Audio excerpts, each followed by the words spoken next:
이 자동 사역이라고 말한 것은 기도하는 사람이 의도하지 않은 성령님이 주권적으로 사역하시는 것을 얘기하는 겁니다. 근데 성령님께서 주권적으로 사역하시는 5가지입니다. 이것이 방언기도 하는 분들에게서 역사가 일어난다는 거예요. 그래서 이것은 제가 경험하고 많은 분들에게서 제가 방언기도 하는 가운데 역사가 일어난 것을 이렇게 보편적으로 막 일어나는 다반사로 일어나는 것을 정리한 겁니다. 그래서 이 자동 사역이라는 건 제가 쓰는 단어고요. 좀 이해되기 위해서 그 단어를 쓴 겁니다. 아마 이 방언 기도하는 분들은 아마 지금 이 내용을 처음 듣는 얘기일 수도 있어요. 근데 듣다 보면 이거 나도 경험했던 건데 이렇게 하는 분들이 있을 거예요. 그런 분들을 위해서 정리시키는 겁니다. 자, 이 방언 기도를 열심히 하게 되면 반드시 성령님께서 5가지 사역을 방언 기도하는 그 사람 기도 속에서 역사를 하는데, 이거는 보너스 같은 성령님의 은혜의 사역입니다. 이건 은혜의 사역이에요. 그러니까 방언 기도하는 이 사람이 원하지도 않고 구하지도 않은 것들에 대하여 성령님이 알아서 이 방언 기도하는 사람에게 주시는 은혜의 사역이라는 것입니다. 이 5가지가. 그래서 이것은 이 사역은 그 기도하는 자, 방언으로 기도하는 자에게 생각지 않는 가운데 오는 거기 때문에 이것은 성령님께서 주관적으로 판단하셔서 기도하는 사람과 상관없이 능동적으로 기도하는 자에게 알아서 해주시는 사역이라는 것입니다. 꼭 뭐가냐면 어린 자녀에 대해서 부모가 알아서 그 어린 자녀를 다 챙겨주는 것 같은 거예요. 이 어린아이는 잘 모르잖아요, 자기가 뭐가 필요한지. 그런데 그 부모가 다 그걸 알아서 챙겨주잖아요. 그런 것과 똑같은 원리예요. 그러니까 방언 기도하는 사람이 자기가 뭐가 필요한지 뭐가 잘못된지를 잘 모른단 말이에요. 그런데 성령님이 알아서 방언 기도 열심히 하는 그것 때문에 그 방언 기도하는 사람을 은혜로 사역해 주는 부분이 이거라는 것입니다. 그런데 이 그 방언 속 5가지 자동 사역은 성령께서 기도하는 자의 필요한 시점에서 이루어진다는 것입니다. 그래서 이 지금 5가지 사역이 뭐 한 가지 사역이 될 수도 있고 몇 가지가 겹쳐서 성령께서 사역하실 수는 있어요. 근데 중요한 것은 어느 때 그게 일어나냐 할 때 그 사람에게 가장 필요한 시점에서 이 5가지 성령님의 자동 사역이 이루어진다는 것입니다. 그런데 이것은 성령님의 임재가 어느 정도 충만한 상태에서 일어난다는 것입니다. 임재가 얕은 상태에서는 이것이 일어나기가 힘들다라는 것입니다. 그래서 성령님의 임재가 충분히 있는 그 조건이 돼야 이제 성령님이 그때 자동 사역이 이루어지는 거예요. 그래서 자신이 방언 기도하면서 임재가 강하게 오거나 아니면 임재가 강한 현장에서 방언 기도할 때 이 현상이 일어나요. 그래서 이제 제가 이제 방언 처음 받는 분들, 그다음에 이제 방언을 이제 굉장히 깊이 있게 방언하는 분들 보면 제가 손댈 필요가 없어요. 왜냐하면 성령께서 그 사람에게 맞춤 자동 사역을 이루기 때문에 그래요. 이게 제가 이제 그 방언 속 임재의 불에 대해서 얘기했죠. 그 불의 임재가 강하면 불로 표현이 되는데 사도행전 2장이 불을 얘기하고 있지 않습니까? 근데 그건 실제로 불이에요. 영화를 열어서 보면 불인데 그 불이 그 사람한테 임할 때 불로서 뜨겁다 뭐 따갑다 그런 차원이 아니에요. 현상이 아니라 그 불 속에 그 사람을 향한 맞춤 사역이 있는 거예요. 불 속에 그 맞춤 사역이 있는데 그거와 동일하게 이 기도하는 사람이 임재 가운데서 굉장히 강한 임재, 깊은 임재가 들어가면 성령님이 알아서 자동 사역 5가지를 이루신다는 것입니다. 그런데 이게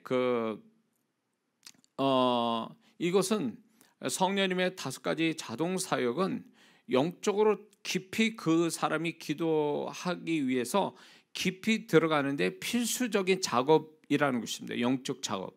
만약에 이제 쭉 얘기할 건데 5가지를 쭉 얘기했는데 그 중에 몇 가지가 딱 걸려버리면 그 사람이 영적으로 깊이 들어갈 수가 없어요. 이게 이렇게 제한을 걸고 이게 브레이크를 걸기 때문에 이런 것들이 제거가 되지 않으면 방언교회한테 깊이 못 들어가거든요. 그래서 처음에 제가 처음 이걸 경험할 때에 누가 가르쳐 주는 사람이 없으니까 2002년 그쯤에 2002년쯤 2001년 후반에서 2002년 한 해 동안에 이런 거 경험할 때 누가 가르쳐 준 사람이 없는 거예요. 근데 지금 분명히 이런 현상이 일어나고 있는데 지금 성령님의 자동사역이 일어나는데 왜 일어나는지를 모르는 거죠. 근데 후에 알게 된 거예요. 이게 이제 이렇게 되니까 이 현상이 일어난 다음에 기도가 더 깊이 들어가고 오래 할 수 있는 또 체험도 다양하게 하게 되는 경우가 빈번하게 일어난 거예요. 이게 한 번 한 게 아니라 매일 그렇게 하다 보니까 그게 이제 알아진 거예요. 그냥 저절로. 그래서 이거를 나만의 경험이냐 아니면 다른 성도들도 같이 이런 걸 경험하는 거냐 보편적인 거냐 이거는 이제 집회 현장에서 이제 확인이 된 거죠. 그래서 이제 제가 정리가 된 얘기들이에요. 이 얘기는. 그래서 만약에 예를 들어서 이 사람이 귀신의 역사가 들어가서 그게 기도의 깊이 이런 사람이 있죠. 기도에 깊이 못 들어간다는 사람들이 있죠. 뭘 집중해도 깊이 집중을 못한다. 깊이 기도할 수가 없다. 길게 기도 못한다라고 할 때 반드시 이런 방해하는 요소들이 있는 거예요. 그래서 성령께서 강한 임재 속에서 사역을 이렇게 하시는데 그 사역에서 이런 것들이 이제 작업을 성령님께 자동으로 해주시면 이게 이제 방해물이 제거가 되니까 훨씬 집중도 잘 되고 깊이 들어간다는 거죠. 체험도 강하게 한다는 거예요. 그 사람의 영적인 것에 깊이 되는데 막힌 걸 뚫어내는 작업을 해주시는 거예요. 그래서 이거는 굉장히 중요해요. 근데 이것은 물론 자기가 구해서 이렇게 할 수는 있어요. 그런데 이거를 자기가 뭔지도 모르기 때문에 뭘 구해야 될지 어떻게 될지 모르는 디테일하게 그런 걸 모르기 때문에 깊이 임재 속에 기도하는 가운데 그냥 성령님께서 알아서 해주시는 거예요. 그러니까 우리가 방언 기도하면 자기가 원해서 구해서 이렇게 해서 역사가 오는 게 있는가 하면 성령께서 알아서 해준 5가지 자동사 이 2가지가 같이 가요. 두 가지가 같이 역사를 한다면 이게 완벽한 방언 기도를 하는 겁니다. 이해가 되세요?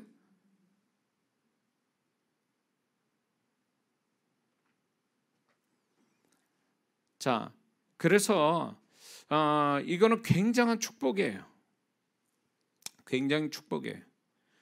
이거를 경험을 하지 못하니까 이게 경험이 돼야 이제 방언 기도가 막힘없이 쑥쑥 들어가서 뭐 원하지 않는 은사도 열리고 그 다음에 이제 환상이나 주님의 음성이나 뭐 영의 세계나 뭐 이런 것들이 막힘없이 경험되는데 여기서 다 막히는 거예요. 이 5가지가 이게 걸려 있으니까 깊이 못 들어서 그런 방언을 통한 그 영적인 축복들, 현상들 이런 것들을 경험 못하는 거죠. 자, 그렇다면 이제 방언 속 5가지 성령님의 자동 사역이 뭐냐? 이 부분을 좀 더 여러분들이 알고 있을 필요가 있습니다. 첫 번째는 치유와 위로의 자동 사역이에요. 치유와 위로의 자동 사역. 이거는 마음과 육체의 2군데서 역사가 일어납니다. 이거는 마음에서도 일어나기도 하고 육체 가운데서도 일어나기도 해요. 그래서 임상적으로 이렇게 어떤 현상이 일어나냐 할 때 몸의 진동, 영적 진동을 통해서 이런 치유와 위로의 사역이 생긴다는 겁니다. 자, 이 사람이 그 방언함이 진동이 오죠. 진동을 막 이렇게 하는 가운데 어느 시점에 어떤 행위, 어떤 진동의 어떤 형태에서 이게 딱 벌어져요. 그러면 그 순간에 그게 내면이면 내면, 육체면 육체의 그 진동을 통해서 역사가 일어나는 거예요. 그래서 한 예로 제가 이제 집회 이제 이제 집회 사역을 하면서 이제 임재가 워낙 강하고 이제 진동이 워낙 세게 들어오니까 정신을 잃을 정도로 간단 말이에요. 그러면 어떤 분은 막 쓰러져서 막 뒹굴어요. 막 뒹굴어요. 그러다가 그분들이 임재가 끝나고 이제 나중에 또 쉴 때 되면 얘기하는 게 뭐냐면 허리가 굉장히 아팠대요, 전에. 그리고 여기 이제 저는 보통 의자 없이 그냥 바닥에 앉아서 집회를 하는 게 제가 늘 했던 방법이니까 그분들은 이제 허리가 아픈 데다가 뭐 의자도 없지, 그러니까 맨바닥에 앉아서 몇 시간씩 있으니까 힘든 거예요. 근데 이제 성령이 임재가 와서 기도를 시키면 진동을 많이 하다가 이분이 쓰러지는 거예요, 자기도 모르게. 그러면서 뒹구는 거예요. 그런 가운데 그분이 고질병에 허리가 치유를 받는 거예요. 그래서 그 후에 막 하루에 10시간씩 앉아서 있어도 하나도 허리 안 아픈 그런 현상이 자동으로 온 거예요. 이분은 그거 기도한 적이 없어요. 그리고 몸의 진동에서도 이제 진동을 이렇게 방언 기도하면서 진동이 오지 않습니까? 근데 진동에서 어느 그 진동의 형태가 바뀌거나 아니면 강하게 오거나 이럴 때 그 사람의 내면에서 뭔가 확 터트리시는 그런 어떤 진동의 형태가 있어요. 그 사람마다 달라요. 기도하는 사람마다. 그래서 이 진동을 통해서 영적인 방언 기도하는데 오는 영적 진동을 통해서 그 사람이 생각지도 않고 원하지도 않은 치유가, 마음이나 육체의 치유가 일어나는 게 있다라는 겁니다. 그리고 이제 아까 얘기한 그 성령의 불, 이제 임재의 불로 인해서 뜨겁거나 시원함으로 인해서 그 사람이 육체나 마음에 뭔가 좀 치유가 일어나게 하는 그런 역사가 오기도 한다는 겁니다. 뿐만 아니라 이제 이 사람에게 성령께서 위로나 내적인 치유를 해줘야 되겠다 할 때 갑자기 이유가 알 수 없이 울컥하면서 눈물이 막 나는, 흐느껴 울고 그리고 눈물이 나게 만들어요. 근데 본인이 또 왜 눈물을 흘린지도 모른 채 눈물을 흘리고 흐느끼는 경우가 많아요. 그리고 뒤에 가서 기억나는 수도 있어요. 근데 이제 그런 분들을 많이 본 거예요. 분명히 임재 가운데 방언하고 있는데 울어 그냥. 근데 자기도 모르겠대 왜 우는지. 눈물이 그냥 나는 거예요. 마음이 그냥 뭔가 울컥울컥하면서 눈물이 났다는 거예요. 근데 그분이 이제 그 방언기도 끝나고 나면 시원함과 자유함과 또 어두운 마음이 빛으로 바뀌고 눌렸던 마음이 자유해지는 이런 마음들이 온다는 얘기는 결국 이 성령께서 그 사람이 방언하는 가운데 이 사람도 미처 알지 못했던 어떻게 해결할 수 없는 육체와 마음을 그렇게 치유하시는 거예요.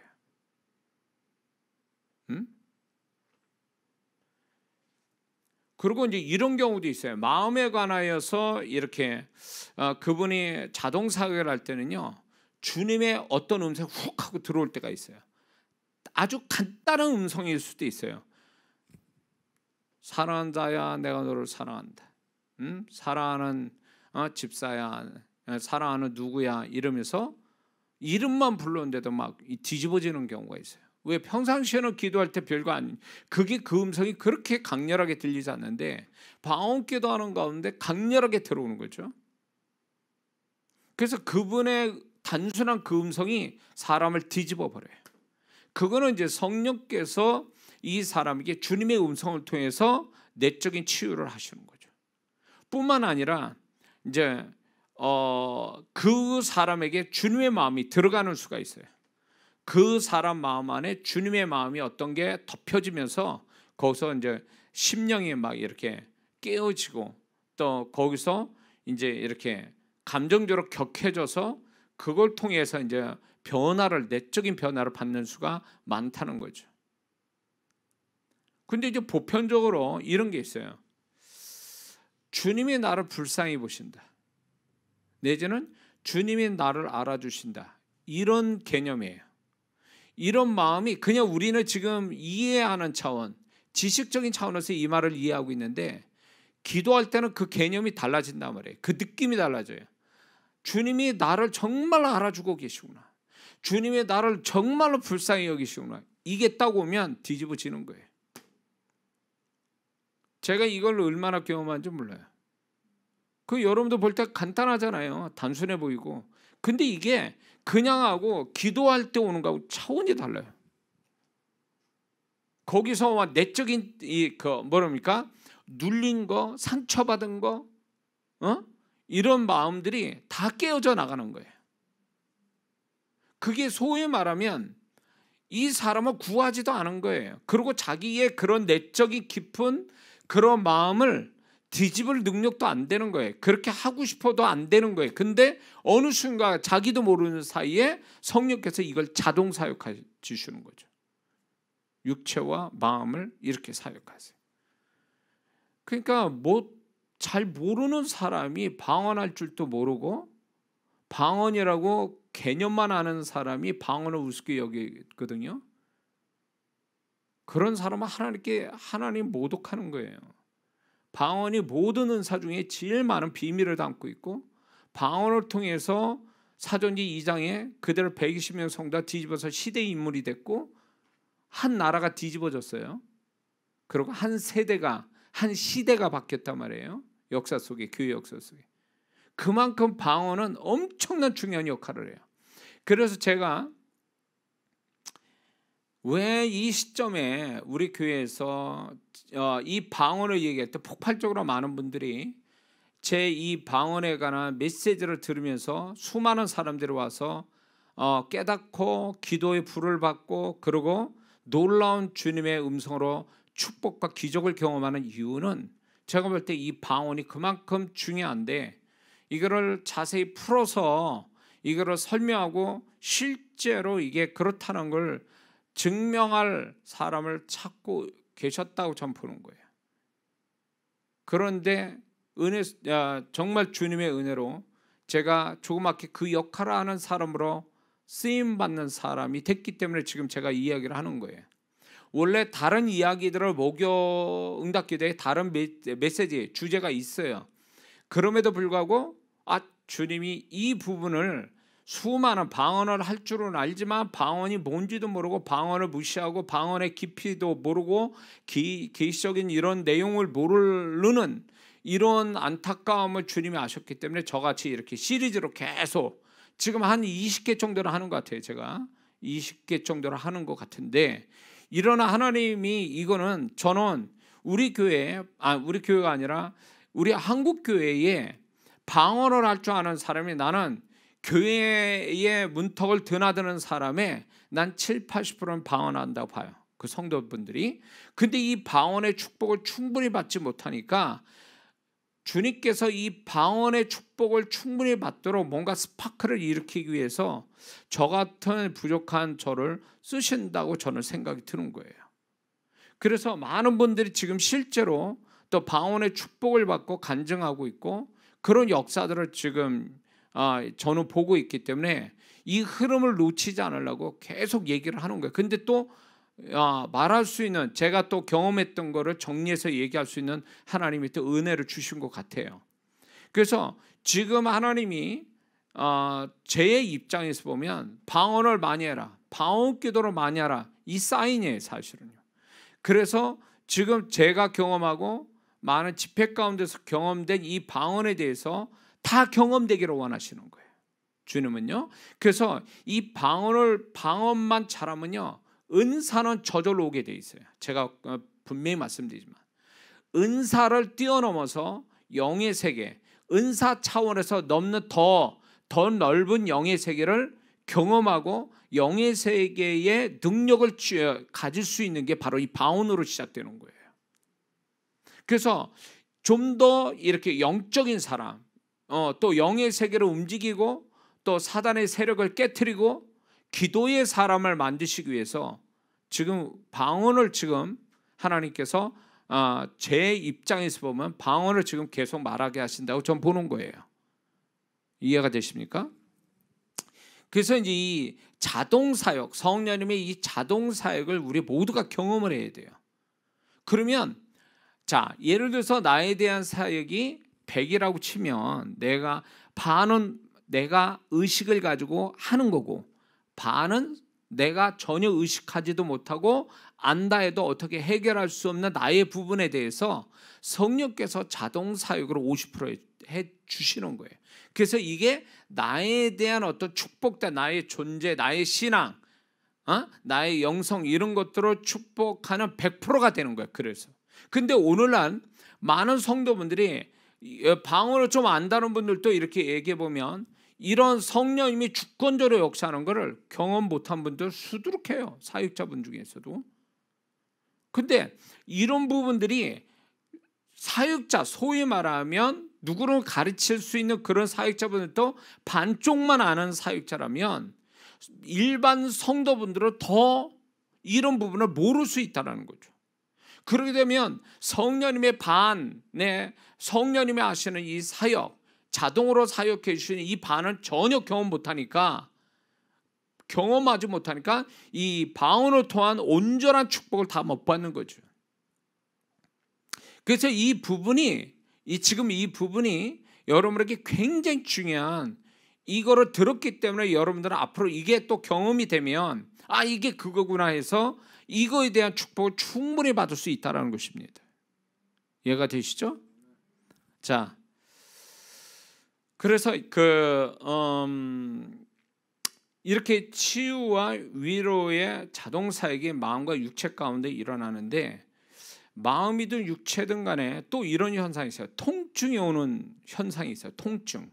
그러니까 마음을 치유하시는데 시원한 게 아니라 시원하고 뜨거움으로 나를 내적인 치유와 위로도 그렇게 하시지만 통증으로 하신다는 거 아세요? 통증이 와요. 갑자기. 육체도 뭔가 이렇게 성령께서 치유를 하시는데 시원함이나 뜨거움으로 오는 게 아니라 통증으로 오는 수가 있다라는 거예요. 그래서 제가 이 사역을 하다 보면 성령께서 이제 어떤 사람을 치유를 이렇게 하잖아요. 그러면 순간적으로 뭐 시원하면서 낫는 사람도 있지만 어떤 사람은 통증을 느끼면서 낫는 사람이 있어요. 통증이 처음에 강렬하게 일어났다가 통증이 점점점 줄면서 이 사람이 온전한 건강을 얻는 그 지점이 이제 오거든요. 이런 식으로 치유되는 사람도 있어요. 근데 그게 육체만이 아니라 마음에서도 그렇게 일어난다는 거예요.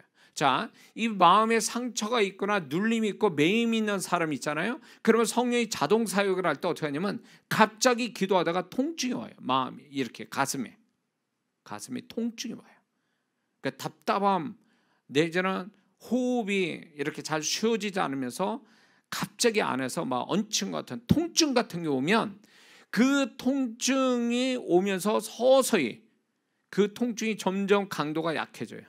그러면서 그 강도가 약해지면서 그 통증이 사라지면 그 사람의 내적인 어떤 부분이 치유가 되면서 기억나게 하시거나 아니면 그 통증이 끝난 다음에 어떤 감정적으로 감동을 주시거나 아니면 그런 어떤 눈물을 주시거나 이런 걸 통해서 그 사람의 내적을 치유하시는 이런 현상이 있다는 걸 여러분들이 기억하면 좋겠습니다. 아시겠죠? 자, 두 번째 성령님의 두 번째 자동 사역은 회개. 자, 방언기도를 열심히 하고 있는데 임재도 있는 가운데서 방언기도를 열심히 했는데 갑자기 이게 회개가 이루어지는 어떤 현상이 내게서 일어날 때가 있어요. 내가 원하지도 않는데. 자, 이거는 성령께서 그 사람에게 회개를 해야 될 부분에 대해서 자동 사역을 해주시는 거예요. 이 사람에 대해서. 그러면 어떤 식으로 오냐? 이런 식으로 와요. 잘 들으셔야 돼요. 어떤 식으로 하면 마음의 현상이 이런 현상이 와요. 죄에 대한 기억이 떠올라요. 갑자기. 그러면 이제 회개시키시려고 그러는 거예요. 두 번째, 죄에 대한 두려움이 와요. 막연하든 어떤 자기가 알고 있는 죄든 그 죄에 대한 두려움이 와요. 갑자기. 응? 세 번째는 죄에 대한 애통하는 마음을 갖게 돼요. 애통하는 마음, 죄에 대한. 그 다음에 죄에 대한 자기 책임으로 내 탓이다라는 어떤 마음이 와요. 어떤 죄가 떠오르면 그게 누구 탓이 아니라 내 탓이다 라는 어떤 그 자기 탓으로 돌리는, 자기 책임으로 돌리는 어떤 마음의 생각이 온단 말이죠. 그 다음에 뭐냐면 죄 지은 자기 자신을 불쌍히 여기는 마음이 와요. 어? 자, 그러면 요런 좀 여러 가지 형태의 이 죄가 이런 형태로 내게서 마음에 떠오르면 그건 회개시키는 거거든요. 요걸 지나쳐가면 안 돼요. 성령께서 그 사람에게 자기도 미처 생각하지 못한 거를 성령이 지적하시면서 지금 회개시키려고 하는 거니까, 만약에 그게 구체적인 죄가 떠오르면 그거 기도하면 돼요. 그러나 구체적으로 떠오르지 않고 이런 형태가, 이런 게 떠오르면 뭐라고 해야 되는 줄 아세요? 주님, 제가 뭘 회개할까? 이렇게 물어봐야 되는 거예요. 지나쳐가면 안 된다는 거죠. 왜? 그 사람이 영적으로 깊이 들어가고 이런 데 있어서 이 부분이 엄청난 장애물을 갖게 하거든요. 그러니까 이런 거를 좀 벗겨내기 위해서 성령께서 기억나게 하시는 거예요. 그러면 이런 현상이 딱 일어나면서 여기에 순종하다 보면 통곡하게 돼 있어요. 굉장히 안타까이 여기면서 자기를 불쌍히 여기고 애통히 여기면서 두려움 가운데 그냥 회개가 저절로 돼요. 이거는 하려고 하는 게 아니에요. 그냥 회개가 되는 거예요. 그냥. 이게 성령께서 우리에게 방언기도하는 사람한테 주시는 자동사역이에요. 그래서 이제 회개를 하게 되면 어떤 현상은 뭐냐면 그 사람 마음 안에 이렇게 어떤 사죄에 대한 어떤 기쁨, 자유함, 빛된 마음, 그 다음에 거룩함, 기쁨과 소망, 이런 형태의 마음들이 그 안에 자동으로 생겨요. 자, 무슨 말인지 이해가 되시죠? 자, 지금 이제 제가 두 가지 얘기했는데, 내가 경험했던 건데 이러면 그 사람은 이제 소위 이게 경험됐다면 아까 처음 얘기했죠. 이거는 얕은 임재 속에서 이게 사역이 안 되고, 이 사람이 깊은 임재 속, 강한 임재 속에 있을 때 성령이 이 작업을 하시거든요. 그러니까 이 사람은 복 받은 사람이죠. 이게 이제 자기가 의식을 가지고 방언기도 하는 거 아닌 반에 성령님의 사역이 그냥 제대로 이루어지는 거죠. 자, 그다음에 이제 세 번째 자동 사역이 뭐냐면 축계예요. 귀신을 쫓아주시는 거죠. 이거는 자기가 아는 부분을 축계하는 게 아니고요. 성령님이 이 사람이 미처 발견하지 못한 귀신을 쫓아주는 거예요. 그래서 자동사역이에요. 그러면 현상이 뭐냐? 축기 현상이 일어나는데 그게 마음 안에서 뭐냐면 이게 이제 어떤 현상이 일어나냐면, 예, 토하고 싶은 마음, 자꾸 토하려고 하는 거, 그다음에 기침, 하품, 재채기, 방구. 제가 언제 한번 대언할 때 귀신이 방구로 나갑니다 그러니까 그 메일에 나한테 왔어요. 어느 분이. 예. 그거 얘기하는데 정말 방구로 끼면서 그 귀신이 나갔다고 그 메일에 저한테 보내왔더라고요. 자, 방구, 그다음에 이제 자기도 모르게 큰 소리 치는 거, 그런 형태로 인해서 귀신이 나갑니다. 근데 이거는 본인이 원해서가 아니에요. 성령께서 알아서 이 사람의 몰래 숨어서 역사하는 거 뽑아내는 거야, 다. 그런데 이제 제가 영안을 열어서 이런 분들을 자주 보거든요. 이렇게 영안을 열어서 집회 가운데 이렇게 보면 방언을 막 이렇게 하는 가운데 뭐가 오냐면요, 그 입에서 시커멓게 막 나와요. 흑암이 입에서 나와요. 입에서 방언하는 가운데. 그러면서 흑암이 나가면서 재채기도 하고 하품하고 뭐 여러 가지 현상을 이렇게. 근데 그러면서 입에서 나오더라고요. 입에서. 그래서 연기처럼 입에서 나와서 그 흑암이 연기처럼 돼서 나가더라고요. 근데 이제 이렇게 되면 어떤 현상이 뭐냐? 이제 다 그런 건 아닐 수도 있는데 기운이 쭉 빠져버려요. 귀신이 나가잖아요. 그러면 보통 이렇게 축기를 해보면 귀신 나가면 쓰러지거든요. 그거는 뭐냐면 그 귀신이 나가면서 이 사람을 무기력하게 만드는 거죠. 귀신이 나가니까 사람이 무기력해서 이렇게 힘이 빠져서 떨어지는 거거든요. 기절하듯이 하고 그냥 바로 쓰러져 버리는 사람도 있어요. 그러니까 소위 말하면 그런 식으로 이제 나가는 거죠. 그래서 기운이 순식간에 쭉 빠지는 현상이 일어납니다. 몸으로는 또 이런 현상도 일어나죠. 통증이 생겨요. 죽기를 하는데 귀신이 성령께서 알아서 나를 죽게 해주는데 통증이 생겨요. 그러면서 서서히 사라져요. 그건 뭐냐면 귀신이 그 통증을 일으키면서 떠나가는 거죠. 그러면서 시원함을 느껴요. 시원함, 마음이든 육체도 시원함을 느껴요. 그리고 빠져나가는 현상을 느껴요. 그래서 보통 어떻게 빠져나가냐, 이 손가락으로 끝나서 빠져나가는 귀신이 있는가 하면 발바닥으로 이렇게 빠져나가는 귀신들이 있어요. 이런 현상을 겪는 사람 많아요. 자, 그래서 기도할 때 나도 모르는 사이에 성령께서 축기의 자동 사역을 해서 축기 현상이 몸에 일어나는 현상을 보면 성령님이 알아서 내가 그 귀신이 어떤 귀신인지는 모르지만 내가 적어도 영적으로 아니면 그 사람의 존재, 심령에 있어서 걸림돌 되는 이런 것들을 다 소멸시키구나, 떠나보내는구나, 이렇게 해석하면 되는 거예요. 아시겠죠? 자, 그 소위 말하면 귀신이 그 어떤 그 사람 안에서 역사한다는 것은요, 그 사람을 이제 모르게 매이고 묶이고 눌리고 뭐 손해 나게 하고 이런 것들에 대하여 이제 떠나가는 거예요, 사실은 그 귀신이. 근데 이런 게 있어요. 귀신이 떠나간 다음에 육체든 뭐 마음이든 귀신이 떠나간 다음에 특히 이제 마음 안에서 역사한 귀신이 떠나가면요, 그 사람이 비로소 자기 마음으로 돌아오니까 그 전에 귀신에 잡혔던 그 마음이 속았구나, 그게 내 마음이 아니었고 귀신의 마음이었구나 라는 걸 그때 알아요. 이거 고백하는 사람 수도 없어요, 축기 사역하다 보면. 자, 예를 들어서 이 사람 안에 미움의 영이 역사하고 있어요. 남편에 대한 미움, 이런 분 많거든요. 미워하다 귀신 쓰인 사람도 있고요. 보통 그렇게 미움을 가진 그분을 정말 미움의 영을 뽑아내잖아요. 그러면 이 사람이 남편에 대해서 미워하는 그 마음이 정상주의하는 거예요, 자기가 스스로. 근데 미워해야지, 아무 밑도 끝도 없이 미워해야지가 아니에요.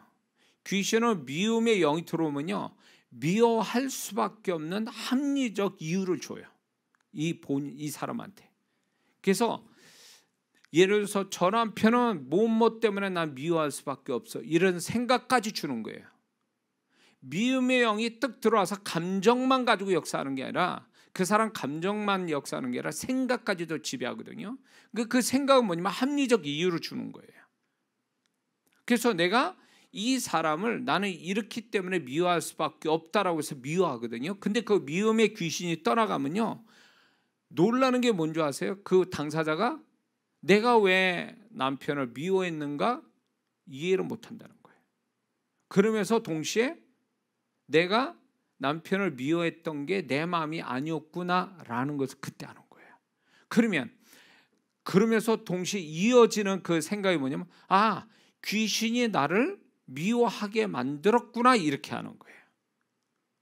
그러니까 우리가 이런 게 있어요. 자, 크게 생각해서 두 가지로 인해서 자기 본래의 마음을 잃어버리는 수가 많아요. 크게 두 가지로: 죄, 두 번째 귀신. 이 두 가지 영향 때문에 본래의 그래도 온전하고 정상적인 내 마음을 잃어버리는 거예요, 이 두 가지 때문에. 그래서 죄는 회개하고 귀신은 축제해야 한 다음에 딱 보면 내 마음이, 본래 내 마음이 딱 돌아오거든요. 그때 이제 정신 차리는 거예요, 소위 말하면. 내가 왜 저렇게 했지, 이렇게 했지. 자, 사회적으로 지탄받는 그 아주 흉악한 죄 지은 사람들 있죠, 살인을 행하는 이런 사람들이, 거기에 이제 믿는 교도관이 이제 이렇게 복음 전해서 예수 믿고 거듭나는 그 사람들을 이제 이렇게 하는 거 간증을 제가 이제 들었는데, 그 사람들도 교도관 믿는 분이 사형수 같은 사람들을 이렇게 복음 전하고 성경 공부하시는데, 교도관한테 그 얘기예요. 아니, 저렇게 착한 사람이 왜 저렇게 흉악한 죄를 졌지? 그리고 그 사람도 뭐라 하냐면, 내가 어떻게 그 죄를 졌는지 모르겠다는 거예요. 그게 내가 아닌 것 같다라는 거예요. 무슨 얘기예요? 이게 그 안에 그 사람을 붙잡고 있는 그 아주 흉악한 죄를 짓게 만드는 귀신이 떠나가니까 본래 그 사람 마음으로 돌아온 거예요. 그래서 이게 결국 본래 자신의 마음으로 돌아오니까 자기가 한 것 같지 않다고 얘기하고, 그리고 나중에 억울하다고 생각하는 거죠. 내 마음이 아니었으니까. 이런 거예요, 사실.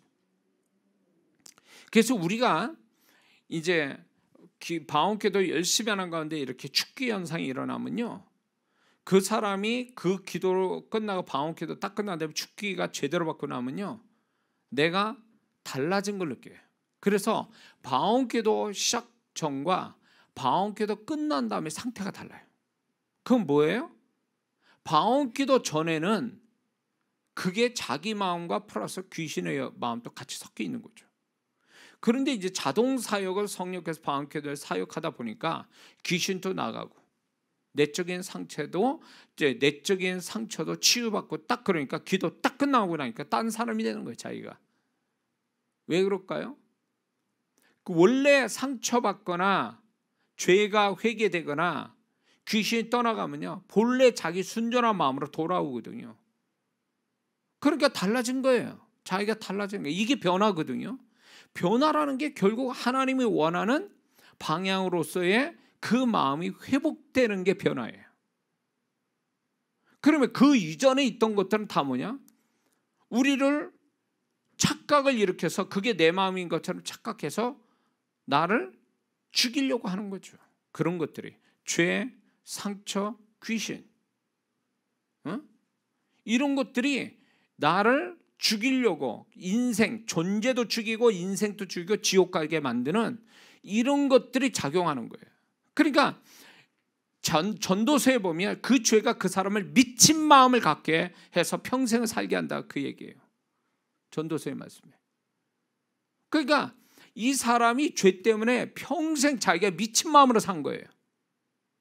그래서 죽을 때에 비로소 자기가 이제 죽을 때 되면 자기 본래 마음으로 돌아오거든요. 돌아오면은 내가 왜 그때 그랬는가를 후회하면서 용서해달라는 얘기를 한다, 그 얘기예요. 그게 그 사람의 입장 보면 억울한 거고 너무 불쌍한 거예요.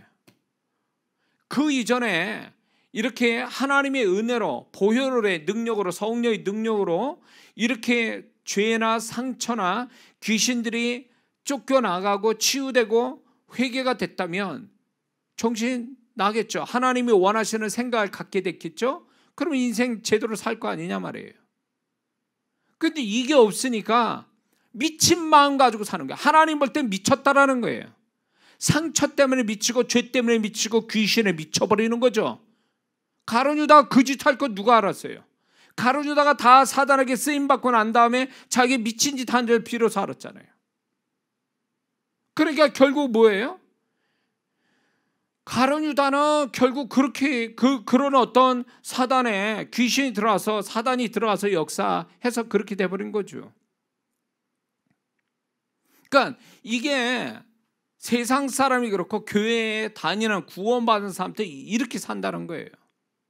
근데 이게 방언 기도를 많이 하면 성령의 자동 사역이 있어서 이렇게 되면요, 방언 기도하는 그 자체가 결국 그 사람을 다 건드는 거예요. 다 만지시는 거예요. 그래서 뭐야? 하나님이 보시는 정상적인 사람 만드는 거예요.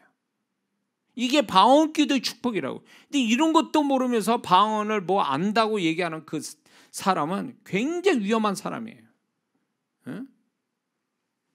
얼마나 하나님이 귀하게 여기셨으면 사도행전 2장의 성령의 불과 함께 다른 사도 아니고 방언부터 주셨겠냐, 그 얘기예요.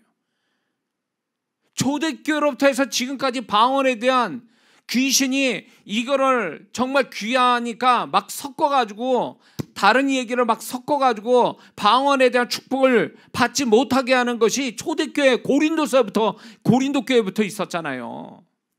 응? 그 얘기는 사단이 얼마나 이 방언을 제대로 축복을 경험하지 못하게 만들려고 얼마나 혼선을 주었나냐, 그거예요. 근데 오늘날에도 그런 성도들이 방언 은사를 받고도 사단이 주는 이 혼선된 생각을 가져서 방언의 축복을 못 받는, 자기만 안 받으면 괜찮은데 옆 사람까지도 다 하냐, 방언을 부정적으로 얘기해가지고 방언의 축복 못 받게 하는 정말 어처구니 없는 일들이 교회 안에 벌어지고 있는 거죠. 그러니까 어느 교회는 잠을 안 자가면서 새벽을 나와서 기도할 정도면 얼마나 간절하게 했어요. 그러면 그 간절한 마음으로 방언기도 부르짖으려는데 와가지고 이런 얘기는, 집사님 다른 사람 기도 못하니까 조용히 하세요. 이거 실제 있는 얘기예요. 실제 들은 거고 제가. 그럼 새벽기도 왜 나와? 그러면 그렇게 조용히 조는 건지 묵상하는 건지 모른 채 그런 기도할 것 같으면 새벽기도 왜 나와서 기도하냐고. 그거를 다른 사람 기도 방해한다고, 기도 못한다고, 잠자는 걸 방해한다고 그렇게 얘기하는 거 뭐야 도대체?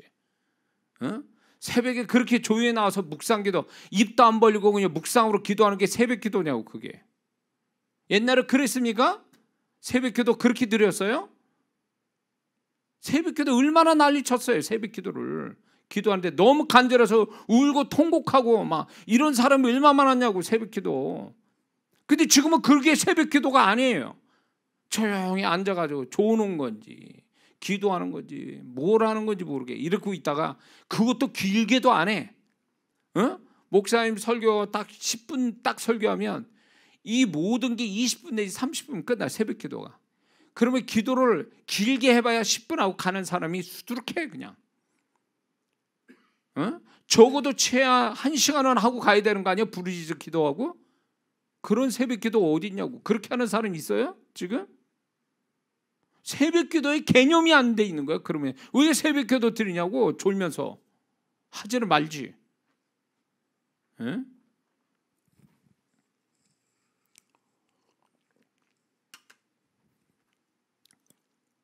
방언은 소리내서 기도하라고 방언기도를 주신 거지 묵상하라고 방언기도 주신 게 아니에요.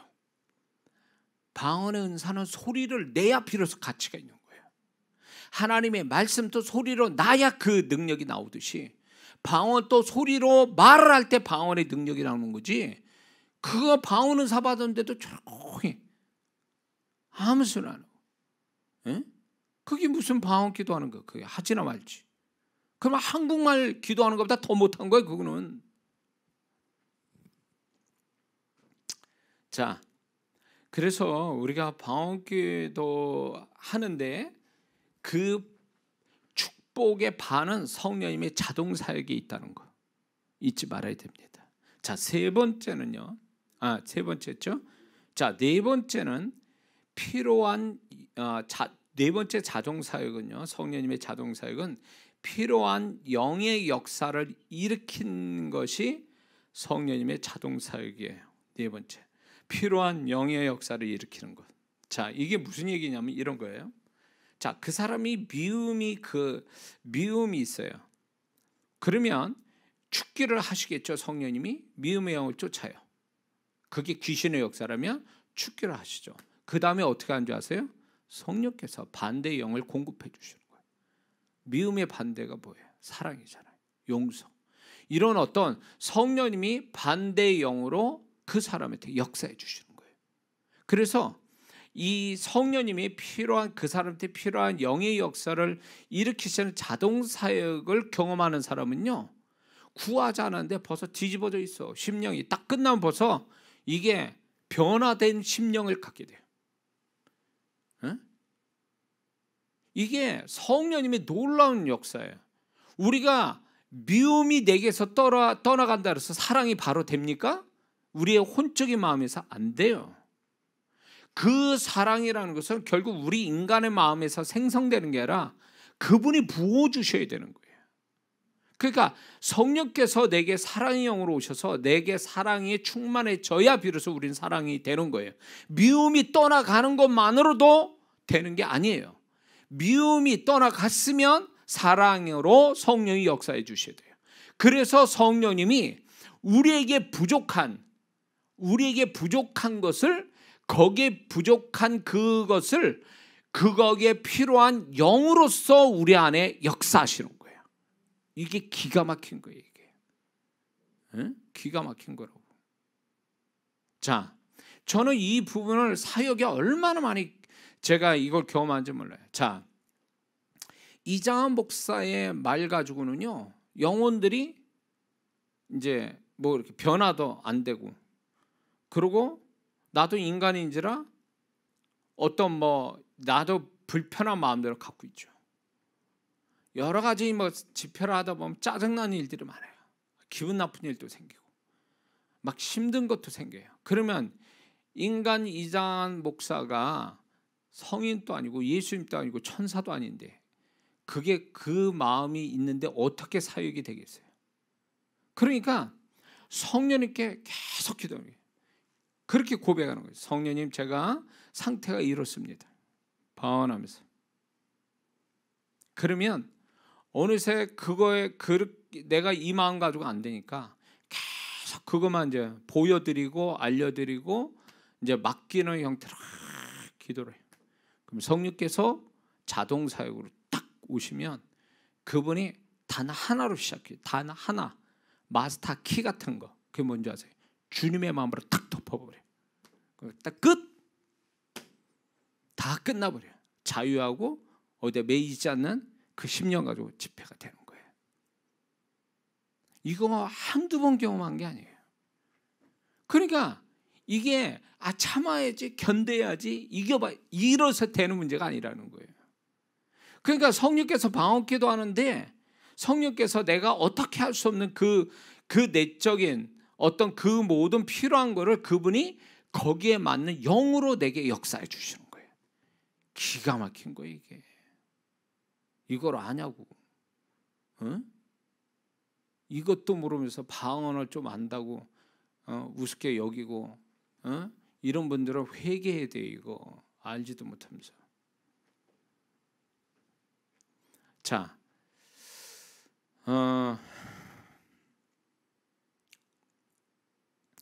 그래서 내 마음이 만약에 이제 내가 너한테 사랑의 영으로 역사하는 거야 이렇게 얘기하시잖아요.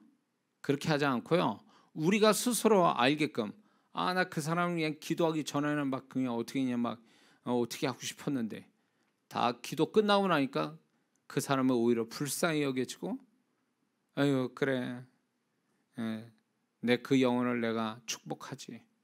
자, 이 기도가 만약에 방언기도 1시간 사이에 벌어졌어요. 그러면 착각하지 말아야 될 게 내가 선한 성품으로 지금 이렇게 되는 거야. 위험합니다. 그런 생각하면 인간은 부패해서 그런 마음이 저절로 생기질 않아요. 그건 누가 만들어주냐? 성령께서 만들어주시는 거예요. 자연스럽게 내 마음인 것처럼 해주시는 거예요. 그거를 성령님이 내 마음인 것처럼 해주시는 거를 자기가 잘나서 자기가 착해서 그런 줄 알면 그건 교만이고 그건 성령님이 받으실 영광을 내가 취하는 거에 지나잖아요. 위험스러워요. 그래서 저는 방언 기도를 이렇게 하면 가지각색을 다 보여드리죠. 생각에서 그분께 보여드리자. 이렇게 하나님께 내가 이런 생각 가지고 있습니다. 이런 게 있어요. 다 이제 이미지를 다 보여드리잖아요. 그러면 나머지 정리정돈과 새롭게 만드신 분은 성령님이세요. 내가 보여드린 대로 역사하시는 거예요. 내가 정말 그거에 대해서 마음에 두려움이 있고 불안감이 딱 있는데 그렇습니다. 이것 때문에 어느새 담대해지는 거예요. 소망이 넘치고. 그게 내 마음이냐고. 아니에요. 방언기도 가운데 성령께서 사역해 주시는 거예요. 이게 엄청난 축복이에요. 이해가 되시죠? 자, 5번째는요. 성령께서 하시는 5번째 자동 사역은 깨닫게 하시는 거예요. 깨닫게 하시는 거. 자, 이거는 뭐냐면 자신이 원래 알지 못하거나 원하지 않았던 생각이 빛처럼 충격받은 것 같은 짜릿한 상태에서 떠오르게 하는 거예요. 이게 갑자기 이제 깨달아지는 거죠. 근데 이 깨닫는 그 하나가 엄청난 이 사람 변화를 주는 거예요. 그러면서 이제 이게 성령께서 깨닫게 하시는 이 한 가지가 결국 이 현상이라면서 뒤끝에 뭐가 온지 아세요? 확신, 자신감, 담대함, 소망, 믿음 이게 같이 따라와요. 응? 그리고 이제 이런 게 따라오면서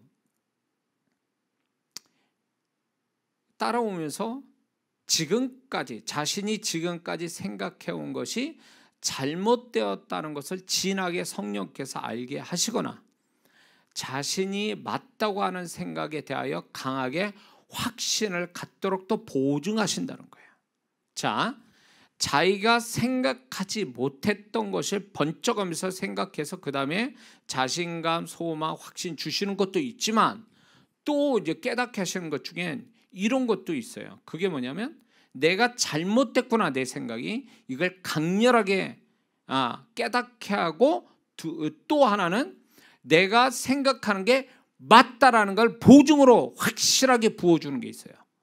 요게 이제 소위 말하면 성령이 깨닫게 하시는 사역이라는 거예요. 이게 굉장한 거예요. 이게 저는 제 인생에 획기적인 인생을 바꾸는 데는 이거였단 말이에요. 이거였어요. 생각. 그래서 하나님의 최초의 그 사람을 축복하는 시작이 어디냐? 생각이에요. 그 생각이 뭐냐? 미처 생각하지 못한 인생을 뒤집을 수 있는 아주 굉장한 한 수 같은 생각을 빡 넣어주든가 아니면 내가 지금까지 잘못 생각을 다 버리게 한다든가 아니면 내가 가지고 있는 생각이 옳다라고 해서 도장 꽝 찍어주는 이런 형태로 온다는 거예요. 그러면 그 사람의 그 생각이 그 사람 인생을 바꾸는 거예요. 여기서 제가 경험한 거죠. 우리는 어떤 삶의 어떤 문제나 이런 거를 축복을 구하기 전에 더 근본적이고 큰 축복이 뭐냐? 생각을 바꿔주는 거. 내가 미처 생각하지 못한 정말 강렬한 그 한 수 같은 생각, 이걸 부여받는 게 이게 내가 재산을 얼마만큼 갖는 것보다 더 귀한 거예요. 왜? 그 사람 생각이 그 사람 인생을 만드는 거니까요. 그래서 저는 이 5가지 사역 중에 가장 큰 축복된 성령님의 자동사역이라면 바로 이거예요. 깨닫게 하시는 자동사역.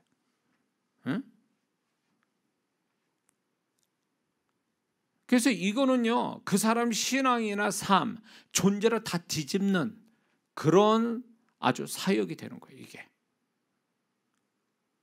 그래서 제가 처음 얘기했죠. 이거는 얕은 임재 속에서 잡념이 잔뜩 있는 데서 이 사역이 안 돼요. 이 5가지 사역은. 임재가 강하고 강해서 어떻게 오냐? 잡념이 없어지고 집중력이 생기면서 이런 가운데 성령님이 사역 5가지 사역이 나오지. 이게 막 잡념이 있고 막 진짜 막 이런 혼적인 게 작용하고 있는 데서는 이게 안 이루어진다 그 얘기예요. 그래서 이런 경우가 제가 이제 경험되는 게 뭐냐면 이런 성령님의 5가지 사역이 생기는 시점이 되면 어떻게 오냐? 내 마음이 고요해지고 집중이 되고 그러면서 뭔가 이렇게 의식이 안 되는 주변이 의식되지 않는 요 상태에서 많이 경험해요. 그러니까 이게 강한 임재가 아니면 일어날 수가 없는 거예요. 그 조건이 그거니까. 자, 그렇다면 이 5가지 자동 사역의 현상이면 어떻게 해야 되느냐라는 게 중요해요. 그거는 뭐냐면 이제 5가지 자동 사역 중에 한 가지 사역이 딱 일어났어요. 그러면 올스톱하고 거기에 집중해야 돼요. 거기에 집중해야 돼요. 그래서 어느 정도 끝날 때까지는 거기에 따라가야 돼요. 성령이 그렇게 하시는데. 근데 이게 지금 축기를 하고 있는데 딴 기도 하고 딴 데 초점도 이러면 안 된단 말이에요. 성령께서 그렇게 자동 사역할 때는 그 흐름을 가야 돼. 성령님 잠깐만요, 나 기도할 게 너무 많고요. 막 그렇게 해버리면 이게 그냥 안 된단 말이에요. 지금은 어떤 게 더 중요하냔 말이에요. 어떤 게 더 큰 축복인지 이걸 구분해야 돼요. 그래서 그런 현상이 딱 일어나면 거기에 쫓아가야 돼요. 올스톱하고 그거 쫓아가야 된다. 두 번째는 현상에 절제하면 안 돼요. 주변 의식하지 말고 주변에 의식하지 말고 현상에 절제하지 마라. 자, 지금 그런 현상이 일어났어요. 막 내적과 육체적으로 막 일어나고 있어요. 그분의 성령께서. 그러면 그거를 절제하면 안 돼요. 절제한다는 얘기는 뭔 줄 아세요? 성령께서 하시는 걸 내가 잘라먹는 거예요. 그러면 안 돼요. 성령님이 그렇게 할 때 다 이유가 있어요. 울리거나 진동을 하거나 뭘 할 때 그게 다 이유가 있는 거예요. 그러면 그걸 쫓아가야지, 그걸 절제해버리면 성령의 임재도 끊어져 버려요. 그러면 그 다음 사역이 안 이루어지죠. 안 이루어지는 거죠. 자, 세 번째는 더 깊게 들어가기 위해서 더 깊게 들어가기를 원하고 그걸 초청해야 돼요. 자꾸 성령님 더 깊이. 그러면서 그분의 인격적으로 자꾸 초청해야 돼요. 이 사역을 더 깊게 해달라고. 자, 네 번째는 이 부분에 대해서 성령님의 자동 사역은 같은 성도라도 상황 따라 심령 따라 다르게 사역이 나타나요. 언제나 일정하지는 않아요. 그 사람이 심령이나 상황 따라 이번에는 이거, 저거는 저거, 이런 식으로 이제 성령님의 주권이에요. 그거는 어떤 사역을 하든. 근데 이제 그 사람 심령과 상황 따라 다르게 나타나신다. 그 다음에 다섯 번째는 한 가지만 나타날 수도 있고 여러 가지가 동시에 나타날 수 있다. 이렇게 이해하시면 되고요. 그리고 이제 이런 부분에 뭔가 끝난 다음에 기록해도 좋지만 이 기록해 두는 게 중요해요. 오늘 기도했더니 성령님이 나에게 이런 사역을 했다면 그걸 이렇게 기록해 놓으시면 나중에 중요한 자료가 돼요. 데이터가 돼요. 그래서 어느 때 어떤 기도하다가 어떻게 됐고 이게 기도한 몇 분 정도의 이런 현상이 일어나는가, 어떤 사역인가를 자세히 기록해 두면 나중에 그게 모이잖아요. 그러면 하나의 데이터가 돼요. 그러면 예측할 수 있어요. 그분의 사역을. 그래서 우리가 그분을 알아가는 거죠. 그런 식으로. 그래서 저는 그렇게 했거든요. 제 인생에 뒤돌아보면 다이어리 있어요. 다이어리를 자세히 써요. 영적인 거를. 그리고 이제 내가 어느 순간에 뭔가 막히거나 뭔가 답을 얻으려면 어떻게 하냐. 예언을 통해서도 할 수 있지만 과거 다이어리를 찾아보는 거예요. 그럼 유사한 사건들 이런 것들을 보면서 하나님이 어떻게 흘러가게 하시는가라는 걸 알 수가 있어요. 근데 이제 그게 삶의 어떤 행로를 찾는 거고 하나님의 행로, 하나님의 흔적을 찾는 것만 아니라 이 방언 기도에서도 그런 거를 자세히 써놓으면 굉장히 유익해진다는 거죠. 나중에 이해가 되시죠? 자, 이제 이걸로 맞춰지겠습니다. 왜 성령님은 자동 사역을 하시는 걸까? 왜 성령님은 자동 사역 하시죠? 이 이유가 중요해요. 자, 첫 번째는 방언하면 성령의 임재가 오는데 임재는 성령님의 사역을 시작을 알리는 것 같아요. 임재라는 것은 성령님이 지금부터 내가 사역할 거야 라는 것을 신호를 보내는 것 같다, 그 얘기입니다. 그래서 우리가 흔히 생각할 때 고정관념 뭐냐, 성령의 임재 속에서 우리 자신만 영적 작업을 하는 주체라고 생각해서는 안 된다는 거예요. 내가 방언 기도하니까 내가 주도하여 방언 기도를 통해서 영적 작업을 한다라는 주체를 나로 보는 것은 고정관념이에요. 그래서 성령께서 나에게 또 반쪽에 그분만의 주권적으로 나한테 사역을 하신다라는 것의 시그널이 뭐냐, 임재라는 거로 인식을 해야 돼요. 임재는 뭐냐, 성령께서 나를 주권적으로 사역하실 수도 있는 시그널이다, 이렇게 해석하면 되는 거예요. 무슨 말인지 아시죠?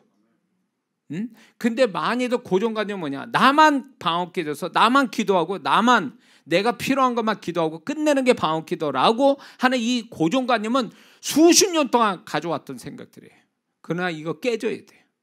나만 사역하는 게 아니라 임재라는 것을 통해서 성령님이 주권적으로 나를 반 이상을 사역해 주신다. 이게 우리가 생각이 바뀌어야 돼요. 그래야 풍성한 그분의 손길을 방언 기도에서 경험하는 거예요.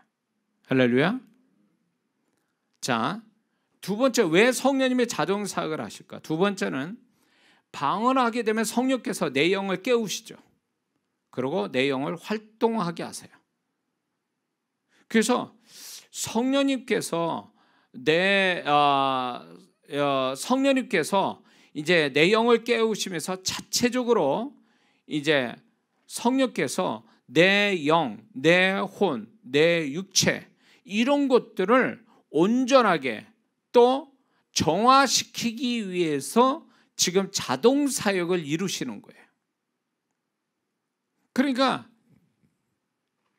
그분이 내 영과 함께 방언할 때 내 영과 함께 사역을 시작을 하는데 내 영을 비롯해서 혼과 육체를 그분이 이렇게 온전케 만들어 주시기 위해서 방언기도를 시키는 거거든요. 그래서 이 방언기도를 통해야만이 성령의 자동 사역이 이루어지기 때문에 방언을 통해서 내 영과 함께 사역을 하기 위해서 방언기도를 시키는 거예요. 그래서 방언 성령께서 자동 사역을 하시는 것도 결국은 이런 우리 스스로가 어떻게 할 수 없는 것에 대해서 온전하게 또 정화시키기 위해서 지금 이런 현상을 일으키시는 거다라는 것으로 이해하시면 될 것 같습니다.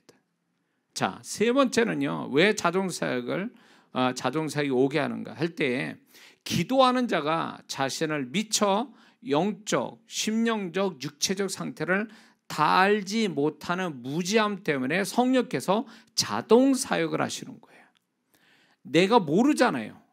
뭐가 어떤 게 있는지 모르잖아요. 내가 나를 모르잖아요. 그러기 위해서 내 무지함 때문에 성령님이 자동 사역해 주시는 거예요. 알면 뭐 내가 다 하지. 근데 내가 모르니까 그분이 사역하는 거예요. 자, 네 번째는요.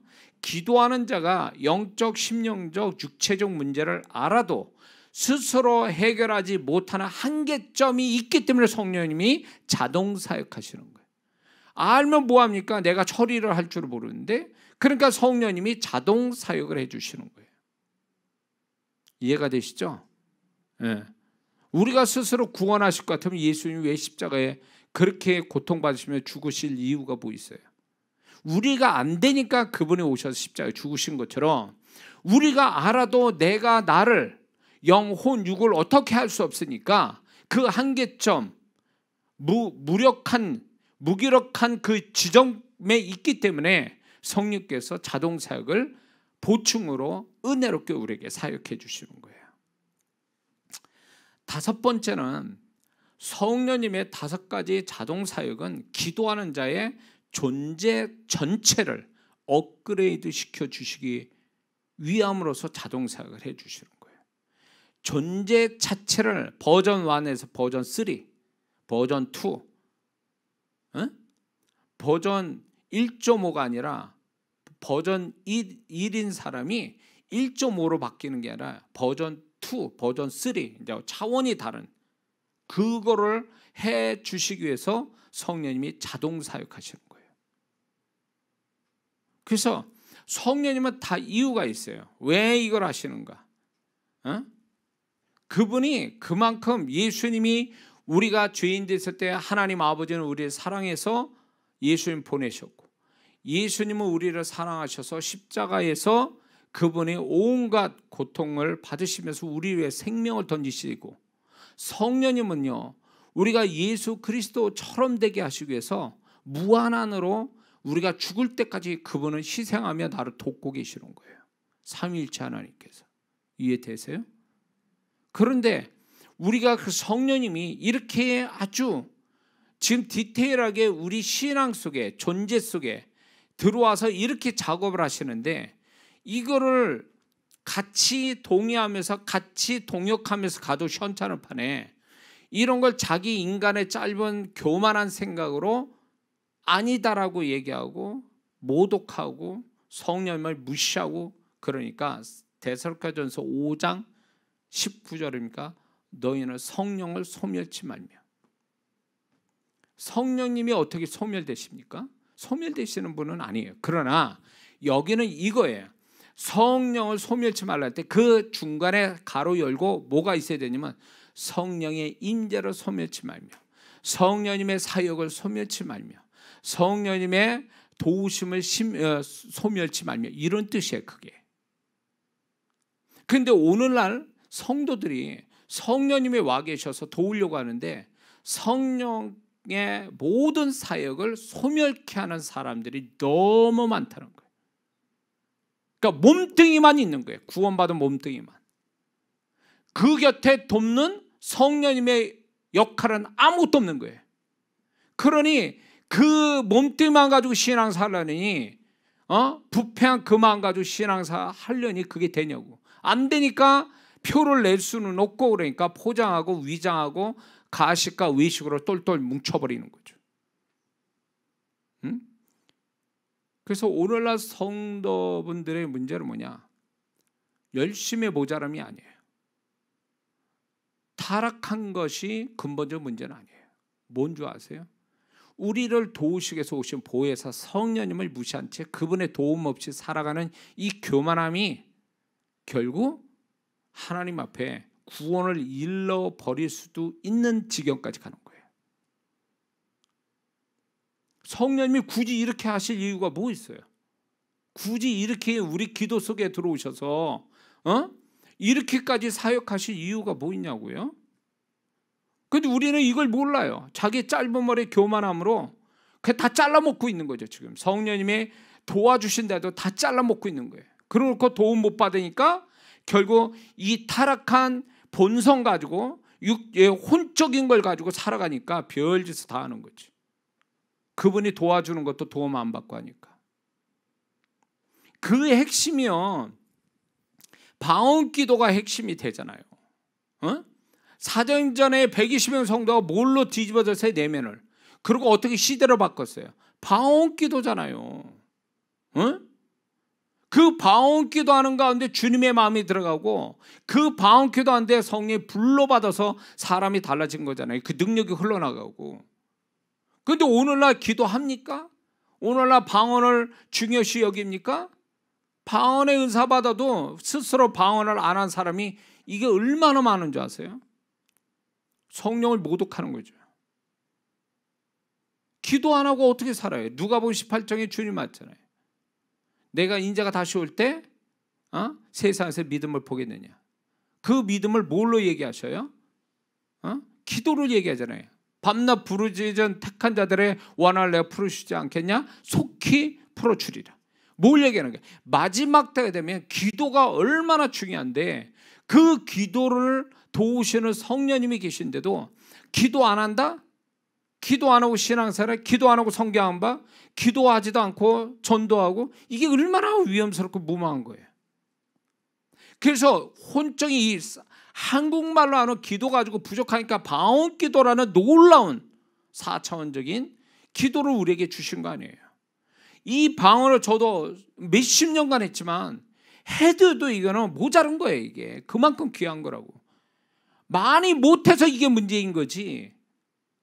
근데 많은 분들이 이 방언기도를 너무 가볍게 생각하고 단편적으로 생각하니까 방언기도에 대한 축복을 다 놓치고 가는 거죠. 그래서 저는 왜 다른 부분도 아니고 왜 방언을 통해서 하나님이 저에게 엄청난 사람들이 모이는가, 들어오는가 할 때에 이게 하나님 뜻이다. 숫자의 문제 아니라 이게 하나님 뜻이다. 이 시대에 기도를 안 하고, 특히 방언 은사를 받고 방언 기도 안 하는 사람이 수도 없으니까 이 방언을 통해서 20세기처럼 신앙 부흥을 다시 일으키고 싶은 그런 주님의 마음이 그 숫자에서 나왔다고 보는 거예요. 저는 그게 저의 사명이라 보는 거예요. 또 그거를 일깨워야 되는 것이.